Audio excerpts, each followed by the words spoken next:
had a video chat. It went well. However, today I got this text. Can you send me a full body pic of yourself? Just putting it out there. Height-weight proportion is important to me.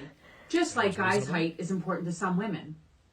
So I'm going to have some balls, and I'm going to send this. Wow.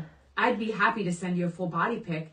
However, I'd like to request a pic of your dick because the height to dick ratio is important to me. Period. Period. This is a very transparent way for a woman who's a half a hunted to preemptively circumvent the rejection that inevitably comes with being old and overweight. Now, she can't help her age, it is what it is, but she can definitely control her weight. She controls every morsel of food that goes into her body. So the fact that she's this large at this age, that's her fault. A man's penis size, on the other hand, is something he cannot control, at least not as much control as a woman has over her weight. Short of getting some sort of, risky surgery, a man's sausage size is his size. That's what he was born with, that's what he's got.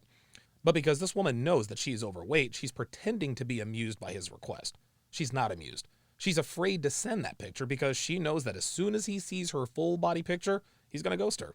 At this point, all he's seen are pictures of her from the neck up on her dating profile and in the FaceTime call they had. Remember, she said herself it went well, but now comes the catch. Now comes the payoff. You can't be a land whale. And because she is borderline morbidly obese, she's decided she doesn't want him anymore. So in order to save her fragile ego and make pretend that this is all fun and games, she's going to pretend that a man who is expressing that he doesn't bang fat chicks is an unreasonable request. So she decides to request a picture of his package. But he's not getting that full body picture even if he's got a 10-inch Johnson, and both these women know it. So go on, laugh it up, sweetheart. Pretty soon you'll be right back on TikTok in tears crying about men who don't take you seriously because you can't stop eating and won't start exercising. Next video. Rate and date, over 40. Ashley. What's up? He's a 10, but he gets drunk and cries your first date. He's a 2. Dana. He's a 5, but he talks about his IBS way too much. A 1. Ashley. Yes. He's a 3, Yeah. but he's a condo in Florida. He's a 10. Dana. Yes.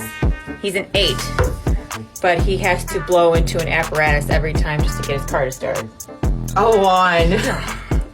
I think he's still an 8. Ashley.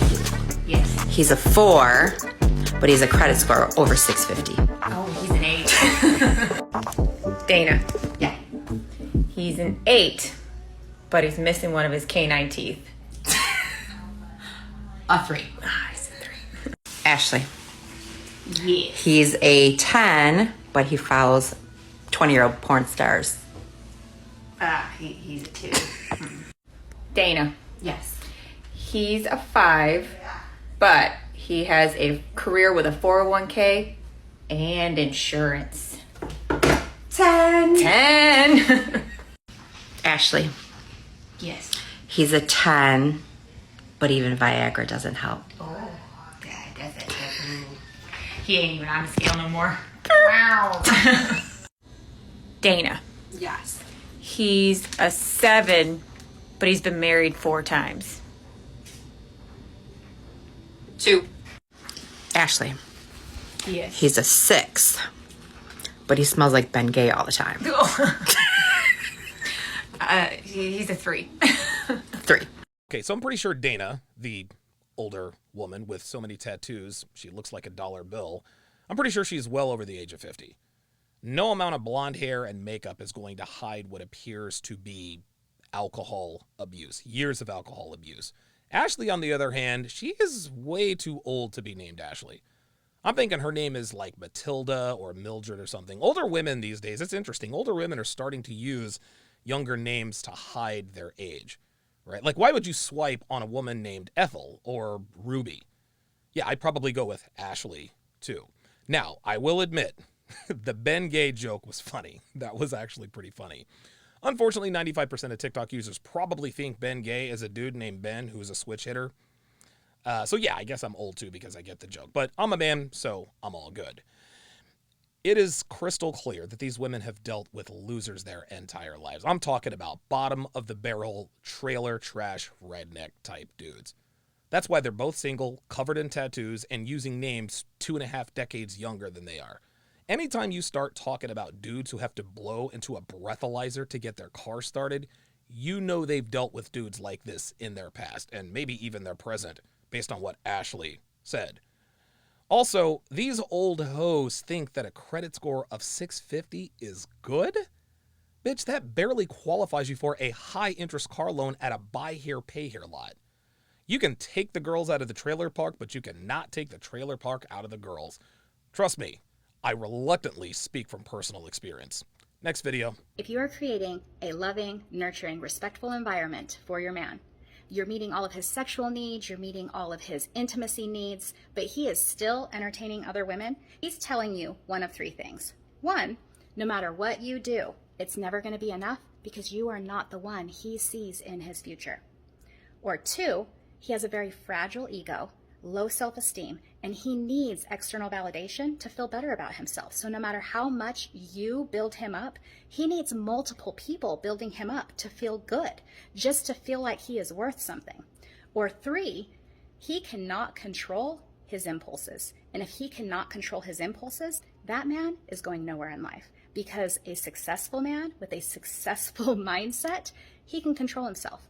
He's composed. He can recognize his desires, but find a healthy outlet for those desires. I cannot think of a better example than this that clearly shows how women project their feelings and habits onto us. Number one, men step out on their girlfriends and wives even when we're getting our sexual needs met.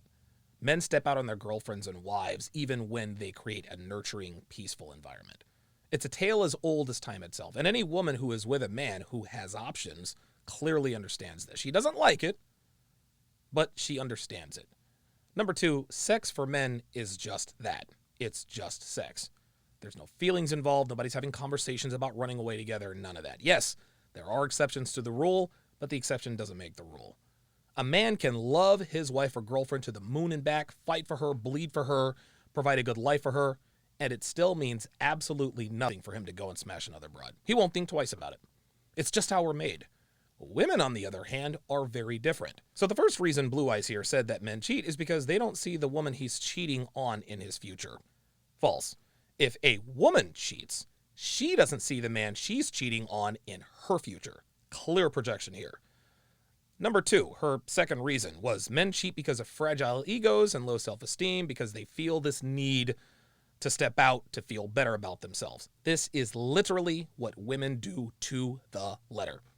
Women sleep around to get external validation, which is the very definition of ego. Ego comes from the outside, confidence comes from within. This is why you don't puncture someone's confidence, you puncture their ego. You can shake someone's confidence, you puncture their ego because confidence comes from within. Women need validation from multiple men to feel like they're worth something. So there's another clear case of projection there. Blue Eyes' number three was he cannot control his impulses. Again, women are far more impulsive than men, especially when it comes to sex. Women are driven by their emotions, which makes them naturally more impulsive. Then she attempts to shame men for our sexual urges by indirectly telling us that stepping out means we're not going anywhere in life. Another projection. Men who sleep around conquer the world. Interestingly enough, women who sleep around aren't going anywhere in life. They never have and they never will. Women who sleep around don't have any healthy outlets for their desires because they sleep around. A healthy outlet for a man's sexual desires is sexual intercourse. Whether it be with his woman, his wife, his girlfriend, or someone outside of his relationship, sex is a healthy outlet for men. Blue Eyes here only has a problem with it because she doesn't like the fact that men with options use women like her to pass the time. You can tell this woman is very angry, right? Like she tries to come across as this educated, psychologically gifted Svengali of male nature, bringing wisdom to the masses. I see right through her nonsense. This video comes from a place of getting ran through by all the 666 guys she couldn't lock down. So now she's shaming them all by declaring they don't have a successful mindset. Wrong, sweetheart. All those dudes who smashed and dashed on you are doing just fine. But you're the one still talking about them here on TikTok. And I can guarantee you not one of them has given you a second thought since they painted your face with their baby batter. You can try to hide behind this facade of being cool, calm, and collected, but deep down, you're still just a pissed off female who's mad she couldn't lock down a bad boy. So all I got for you sons of bitches, smash the like button like the Chads and Tyrone smashed Blue Eyes here. If you appreciate the content, I would appreciate a sub. That would be awesome. If you want to send me any TikTok videos for me to react to, send it to my IG at Donovan Sharpe 1. Again, that is at Donovan Sharpe 1. Till next time.